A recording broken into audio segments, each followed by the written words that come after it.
Ponios ir ponai, jūs jį pažįstate kaip tą stambų dėdę, kuris su jumis varo į baseiną ir viską. Ne, tu nesi storas, tu esi mėsingas.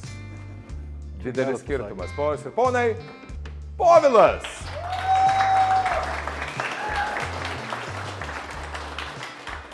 Šiaip fantastiškai geras dėdas esate jūs. Ačiū. Pats, jeigu taip jau spręsti vien tik tai iš to, kaip jūs kalbate, tai galimai esate kažkur tai iš tų kraštų, kur kapsukas. Jo, labai gerai pasakei. Esu iš Marijampolės kilęs.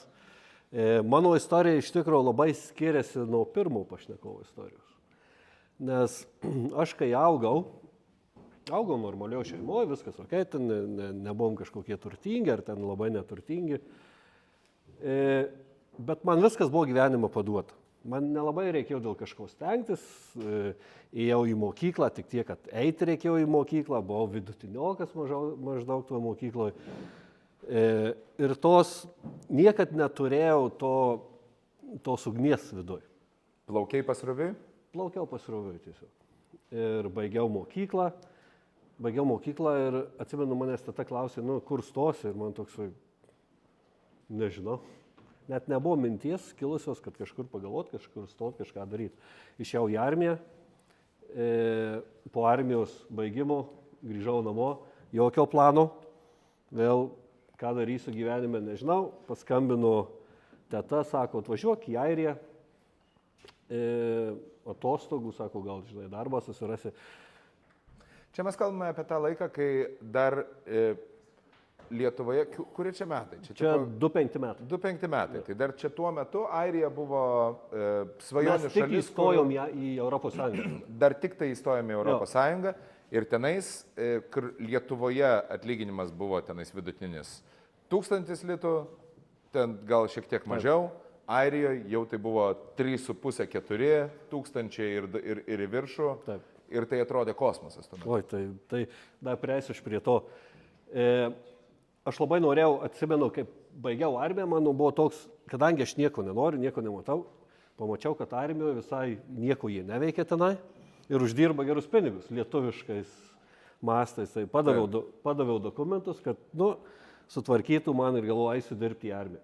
Tuo tarpu, kaip sakiau, tata paskambino, sako, atvažiuok, sako, į Airiją, paatostogausi, nes reikia, sako, pabūsi vasarą, kol popierius sutvarkys Lietuvoje ir išvažiavau į Airiją.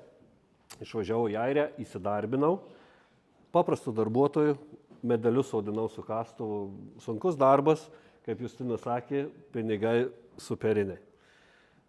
Uždirbau pirmus pinigus, supratau, ką tai reiškia pinigai. Kiek tuo metu tu uždirbai už pirmą mėnesį? Pirmą mėnesį, man atrodo, pirma mano alga Airijoje buvo 2500 eurų. 2500 eurų yra kosmosas. Čia, ta prasme, tai yra, kur tu laikai rankose ir atrodo, kad čia protų suvokiama buvo. Va čia ir buvo problema. Kadangi tai buvo nesuvokiama, man neužtekdavo tų pinigų iki mėnesio gal. Gerai, tūsinai. Tai va, atsimenu, tėtis skambino rugpjūčio mėnesį, sako, grįžk į Lietuvą, visi dokumentai sutvarkyti, yra darbas, aš sakiau, ne, jau aš nenoriu grįžti. O negrįžti nenorėjau dėl to, kad namuose būdavo kažkokia tai tvarka, tėvai sakydavo, daryk tą, nedaryk to, čia taip elkis, taip. O tenai laisvė, pinigai yra. Ponas, pats savo vadovauni, baliavoji, klubai, baliai ir taip toliau. Ir aš taip gyvenau iš tikrųjų 10 metų. 10 metų tu plaukiau. Lengva koja žengiai per gyvenimą. Plaukiau. Ir vėl plaukiai. Plaukiau. Pradėjau viskas keistis, kai gimė sūnus. Bet tada tu pradedi galvoti apie gyvenimą. Jo, ir tada matytų, nenori, tau biškį susuka smegenis. Šiaip yra tas momentas, kad kada vyras pradeda galvoti apie gyvenimą, yra tas pasakymas, kad vyras tampa vyru, tada, kai jo moteris jam pasako, man vėluoja. Va tada tu pradedi galvoti apie gyvenimą. Va tada tu pradedi galvoti suaugusias mintis, ką aš veikiu su savo gyvenimu, ką aš veiksiu po 5 metų, kur slėpti kūną. Visos suaugusios mintis prasideda. Taip. Ir tu pradėjai galvoti suaugusias mintis. Jo, ir pradėjau galvoti suaugusias mintis ir aš labai džiaugiuosi, kad pradėjau galvoti, kad kažkas tai čia, matyt, suveikė, kažkas kažkur kažką įjungi. Ir pradėjau mokintis, pradėjau matyti, kad, kas iš to, kad aš jeigu taip gyvensiu, niekas nesigaus. Kaip tu nusprendei, kur mokintis? Kadangi aš toliau dirbau tą darbą ir aš ir dabar tenai dirbu, tik aš dirbu dabar vadovo pareigose ir vadovauju 280 žmonių. Normaliai. Mūsų, ką mes darom, tai mes esam nuo landšafto dizaino pradedam, tada įrengimo ir tada priežiūros. Užsiimam tik tai komerciniais objektais arba privačiais arba valstybiniais.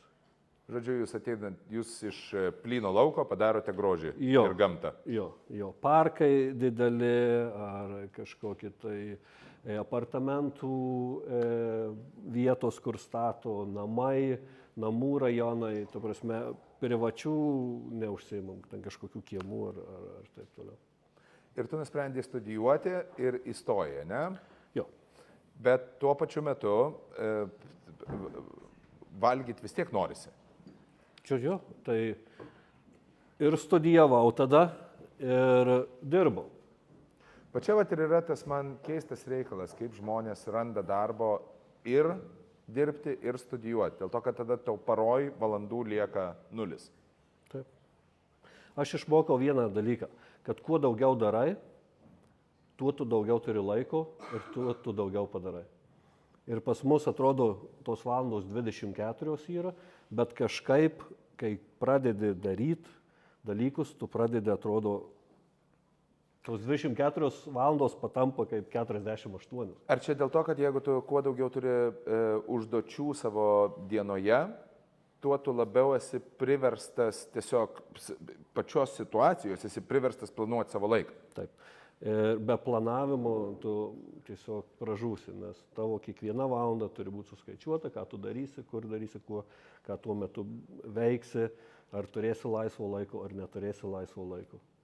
Bet realiai tu turėjai visas galimybės, man tik tai žinai, kaip įdomu yra, nes aš irgi buvau lygiai tokiai pačiai situacijai, kur plauki pasroviui, lyg ir viskas tvarkoja, aš tenais dirbau skambučių centre, ten skambindavau, užknisdavau ten gydytojus su savo klausimais.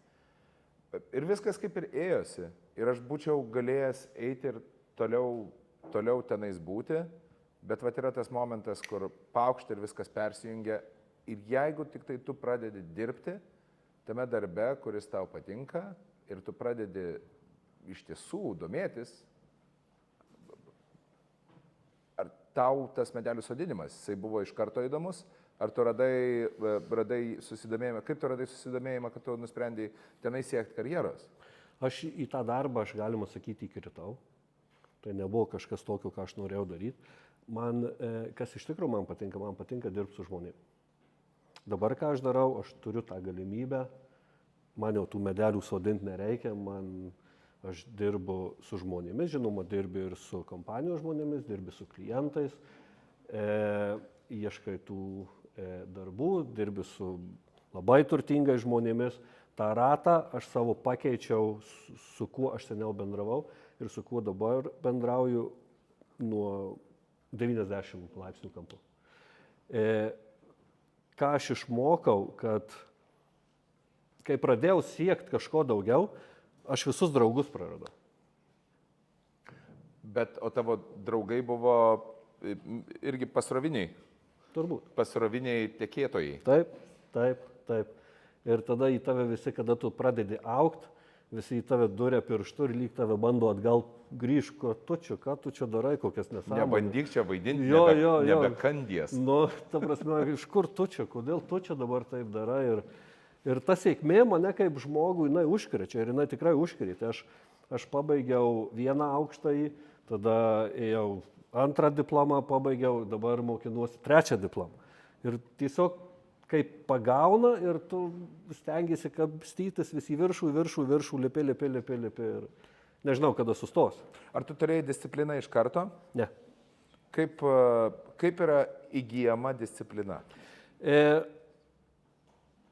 Jeigu man būtų kas nors pasakęs, kai man buvo 16 metų, kad viskas yra parašyta knygose, tik pasiimk ir paskaityk. Būtų gavęs į snukį. Būčiau sakęs, ką tu čia susišnekinu. Knygas, kas knygas skaito, aš niekad knygų neskaitydavau. Taip. Aš dabar kiekvieną rytą važiuodamas į darbą klausausi knygų. Kiekvieną rytą. Viena knyga, kuri labai pakeitė mano gyvenimą, tai buvo 7 įpročiai sėkmingų žmonių, 7 įpročiai. 7 sėkmingų žmonių įpročiai, ne? Tai Aš šitą užsirašysiu. ta knyga išmokino mane daug, kaip bendrauti su žmonėm, tiek biznėje, tiek darbe, tiek šeimoje, kaip organizuoti savo dieną, tavo klausimą atsakymus. Ir tiesiog susidėjo viskas. Ir ta knyga mane užvedė ant to kelio, kad aš pradėjau skaityti visas kitas knygas. Ir aš dabar atrodo, kad be knygos man nieko. Aš nuvažiuoju į darbą, aš atsikeliu visada 5 ryto, nuvažiuoju į darbą. Tu keliasi 5 ryto. Kiekvieną rytą, 5 ryto aš keliuosi. Aš nuvažiuoju prieš visus dar atvažiuojant, nuvažiuoju į darbą, paklausęs man pusvalandis iki darbo, paklausau knygą tą pusvalandį, atsisėdu prie kampo, ką išgirdau aš tą rytą važiuodamas per tą pusvalandį, susirašau, turiu ten savo tokį kaip dienoraštį, susirašau, ką išmokau, ar kažkas man, ir viskas tiesiog, kad atsimintų. Šiaip dienoraštis yra vienas dalykas, kuris labai dažnai pasikartojantis patarimas iš tų žmonių, kurie yra kažką tai pasiekę. Nes, pavyzdžiui, netgi komedijos rašymo reikalas yra viena iš sėkmingiausių technikų, yra morning papers. Tai yra, kai tu atsibundi ryte, tavo galva dar yra tuščia arba tenais ką tik po miego, ar tenais kažką tai išsapnavęs ar kažką tai, tiesiog sėdi ir pusvalandį rašai. Taip. Bet ką, absoliučiai. Tiesiog tai įjungia tavo smegenis, įjungia tavo kūrybiškumą ir įjungia tavo, ir kažkuriuo tai metu, tai būna visiškos nesąmonės, bet kažkuriuo tai metu tai pradeda būti kažkas tai turinčio vertę. Taip. Tu irgi rašai dienoraštį? Kiekvieną rytą. Kiekvieną rytą pasirašiau dienoraštį, pavalgiau ir važiuoju sportuoti į sporto salę. Manai, kad tai yra sporto salė irgi yra disciplinos reikalas, ne? Irgi sporto salę pirmą kartą iš vidaus pamačiau, būdamas 28 metų. Tu iki 28 metų nesportavai, tik tai Iki kariuomeniai. 28 metų sporto salę mačiau tik tai iš lauko. Sportavau, žaidžiau krepšinį, nežinau, nuo kokios 9 metų ir žaidžiau gan neblogai, iki kokios 15, suėjau 14-15 metų, kažkas čia pasisuko, nenorėjau nieko. Kas? Niekas buvo neįdomu, nieko nenorėjau. 15 metų. Tai va, kaip ir jūs. Ta prasme, nieko nenorėjau ir tikrai turbūt galėjau gal ir tenai karjerą padaryti. Bet tenais irgi reikia disciplinos. Visur reikia disciplinos, bet kur, siekiant visur yra disciplina.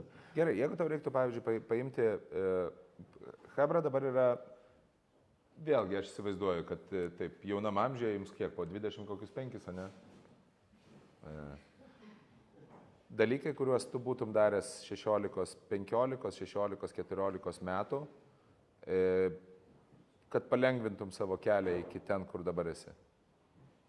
Yra dalykų, kuriuos tu galvoji, kad tu galėtum būti, kažkokių tai dalykų, kuriuos tu turėtum dabar savo, pavyzdžiui, patarti. Daug dalykų. Ir pirmas, aš nesigailiu to, ką aš dariau, nes tai kaip aš gyvenau, mane padarė, kas aš esu dabar. Bet jeigu aš galėčiau grįžti pats ir susitikti save, kaip man buvo 14-15 metų, tai aš būčiau padavęs tą knygą. Ir privertęs paskaityti. Ir paskaityti ne tai, kad pervers lapus, bet iš tikrųjų pažiūrėti, kas ten parašyta yra. Ok. 7 sėkmingų žmonių įpročiai.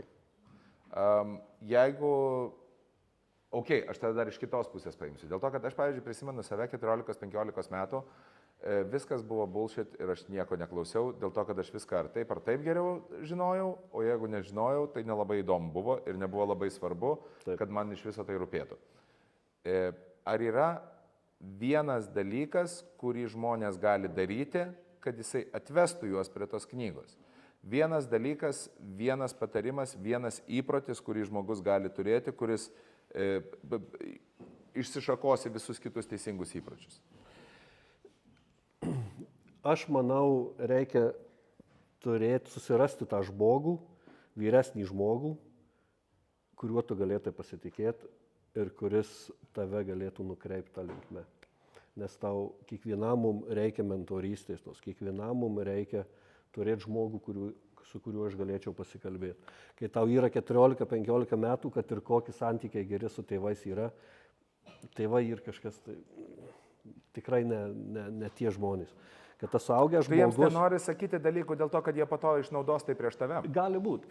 Tai yra daug visokių, bet turėti suaugusį žmogų tam paaugliui, bet tas suaugęs žmogus turi būti kažką pasiekęs. Kad tu žinotai, kad jisai ne tik tai kalba, o tikrai gali tave kažkur tai parodyti ir padėti. Kuris ne tik tai kalba kalbėjimus, bet ir daro darimus. Taip. Tai yra labai geras patarimas. Man jis tai būtų pravertęs. Manau. Ačiū labai, Povilai.